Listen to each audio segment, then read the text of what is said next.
But I knew that we needed people who could do mime and who were acrobats and who could express things, you know, with their body. And maybe that Chris Hobbs may have suggested Tick and Tock to come in and to do the monster and the action man. I'm Tim Dry. I played the alien monster thing. Believe it or not, we used to earn money by walking round and being a robot. It was in the days when people did all that. It was terribly original, you know. Somehow we got a gig every Friday and Saturday at a posh cocktail bar called Coconut Grove, just off Oxford Street. I think Mark Forstad, a producer, had seen them in a bar. But they said, hey guys, you know, loved what you do, come and have a drink and chat. So we did, and they say, we're putting together this sci-fi horror movie. We thought, oh wow, that sounds good. We just come off 4 weeks on Return of the Jedi. Yeah, these guys said, hey, cool, do you want to be in a film? Anyway, we said, yeah, well, if it happens, it'll be great, you know. And then a few weeks later, it was like another meeting. Oh, by the way, the movie's now called Xtro. And we want you, Tim, to be the action man who comes to life and murders an old lady. And I'm thinking, wow, sounding good. And Sean, I think you'd be the great alien sort of lizardy type thing. So we said, okay, yeah. And I stupidly said to whoever it was, hey, what about if the alien is on all fours going backwards with his head on the wrong way round? I go, wow, that is so cool. Yeah, I think Tim mentioned going in backwards and that triggered a reaction. And then a few days later, it's like, hey, Tim, we want you to be the alien and Sean to be the action man. I thought, oh, why did I, you know.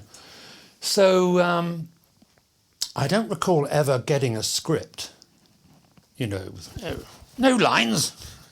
You're an alien, shut up. Oh, okay. I just remember going to have my whole body cast in plaster. Now,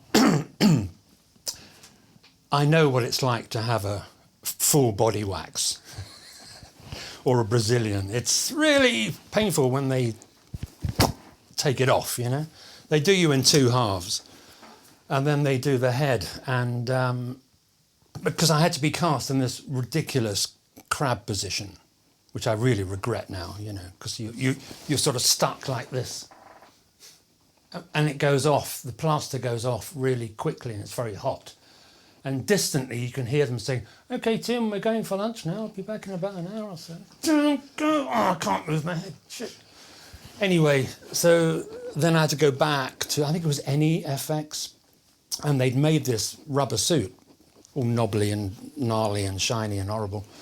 And I had to sort of myself into it, you know, because it was skin tight and it was really, smelt horrible. It was something about new latex that it's really evil, you know. And then they put the head on, and of course you can't see anything because your eyes are that way. And then, okay, we're going to be filming in the middle of the woods in Buckinghamshire all night. Great. So that's how we came up with the idea of having Tim Dry on his back, effectively, and walking, you know, weirdly. It was creepy. It was a good idea. And you know, it obviously works because the image from the film has ended up on YouTube as, you know, aliens arriving in the Western United States. You know, people have you know, said, you know, aliens are here. It turns out to be a you know, clip from Xtro. Anyway, well, what is that behind me? The suit, the creature's suit. He was kind of locked into it anyway because it was all glued on him practically. Yeah. It was a difficult thing to get him in and out of. So you couldn't really, he could do the headpiece, I think, or there was a little thing he could breathe through.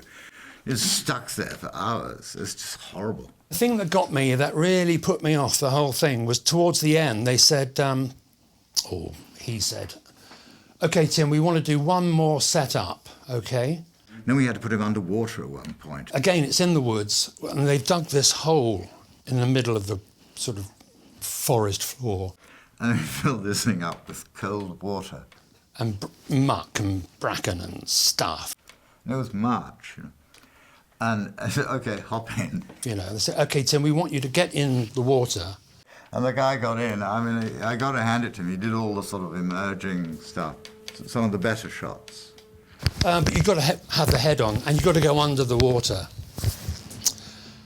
So I'm thinking, okay, there's no one there from health and safety like there would be now. You'd have 15 people going, oh, I'm sorry, he can't do that. He's not insured. There's no crying and going boo-hoo, particularly in independent movies. What are you doing? Get on with it. Get back in your suit, you know. And so I go under the water, and as I go under the water with the head on, all this horrible mucky water comes in through the eye holes, the ear holes, or whichever hole. Oh, this poor fella inside that thing. I think, you know, oh my God, I could actually drown doing this. And I distantly hear a voice saying, Okay, Tim, action. Tim? action, and I have to sort of rise up really slowly, although every instinct in my body is saying, get out now. And, you know, I emerge and they get the shot. And then Harry says, that's great, Tim, as they always do, you know, but we're just going to do one more for safety. Like, oh, great. And I said to myself, that is it. This is the last thing I'm doing. I'm not doing any more. This is potentially dangerous, you know. So I, you know, gripped my teeth and did it again.